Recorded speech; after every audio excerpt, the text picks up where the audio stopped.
င်္ဂလာပါရှင်ဒါလေးကတော့ကုသိုလ်လုပ်ဖြစ်ခဲ့တဲ့အမှတ်တရ blog လေးပဲဖြစ်ပါတယ်ရှင်ကိုပုံလေးရဲ့အရင်ရိုက်လိုက်သေးတာအခုမြင်တွေ့နေရတာလေးကတော့ရှေးဟောင်းသမိုင်းဝင်ဗျိုင်းအင်ဖျားကြီးပဲဖြစ်ပါတယ်ရှင်တကုန်းမျိုးကသူတွေတော်တော်များများအဖျားလေးကိုသိပါတယ်ရှင်အခုသွားလှူမှာတော့ဗျိုင်းရဲ့အရှိဘက်ကတဲကုန်းရွာလေးပဲဖြစ်ပါတယ်ရှင်အဲရွာလေးကဆိုရင်အင်ဂျီ160ကျော်ရှိတာအောင်မှသူကရွာအမီမပေါက်ဘူးပေါ့နော်စာတင်ကျောင်းလည်းမရှိဘူးဘုန်းကြီးကျောင်းလည်းမရှိဘူးတုတ်တန်ကအစမရှိဘူးပေါ့နော်လူရှင်ရောက်ပေါက်လည်းနေကြတယ်ပေါ့အဲရွာလေးကိုသွားပြီးလူပြမှာပဲပြပါတယ်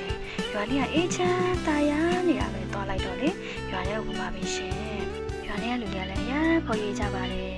လာမယ်လို့ဖုန်းဆက်လိုက်တာနဲ့အဲ့လိုတရားလုံးဒီပါထွက်ပြီးတော့ကြိုကြတာပြီးဖြစ်ရပါတယ်ရှင်ဗီဒီယိုလေးရရှည်သွားမှာဆိုလို့လူပြတဲ့ပုံလေးရတော့နောက်တစ်ခါမှတင်မယ်ပေါ့နော်အားလုံးပဲတတာပါ